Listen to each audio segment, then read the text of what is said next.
All it says is an amount of cargo, a delicate timetable, and a risky route.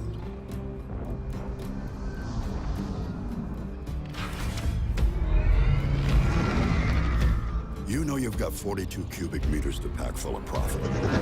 We're talking pressurized and shock-resistant construction.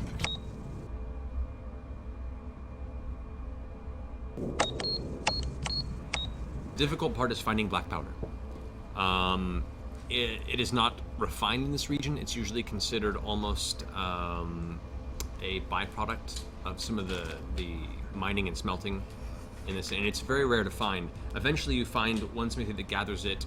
You're not entirely certain why, and everyone seems to send you, like, after you give people a couple examples of kind of the smell of it and what to look for, people send you this one direction, and you're sent to this one kind of small hovel that is attached to the very base of the mountain that overlooks the entirety of the city on the far northwestern edge of the Braving Grounds.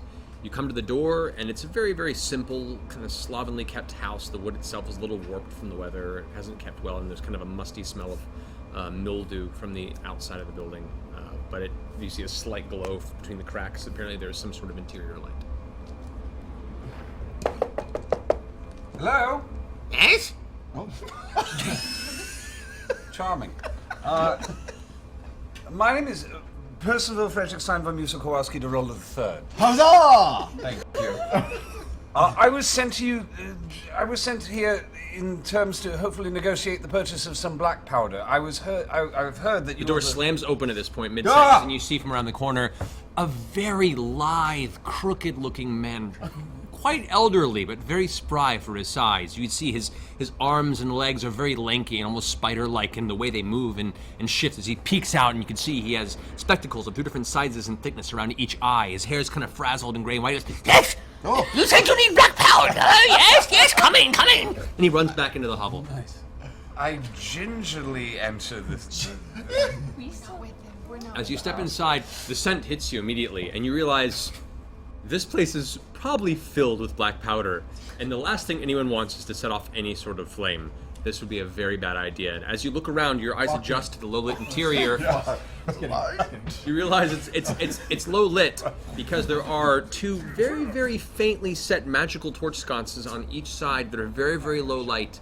Very similar to the ones surrounding you. Kind of like these, but even smaller. And you can see in the room, there is a small forge that's kind of in disuse to the far end. I would hope so. There are a large number of crates and barrels that all seem to be containing various parts of discarded gravel. Basically whatever is kind of shoved off of any mining expedition goes to him, and he just shuffles through it and kind of separates into different pieces. And there's barrels full of sulfur, there's barrels full of what looks like broken kind of onyx or broken quartz, and they're all been separated. And you can see now this is kind of his OCD collection. And there is indeed in the far end what looks to be a barrel that contains a large amount of black powder that it's just everywhere. It's like this very fine coat of powder that is encompassing this entire room. And as he turns around, you can see now his hands himself are black and coated, and he goes, "So, you came looking for black powder, did you? No one asked about the black powder, but I knew it had a purpose. Yes, you wish to buy it? How much do you want?" Speak up! Speak up! I haven't all day. How much for a barrel or a hogshead's worth? For the barrel. I'll run you.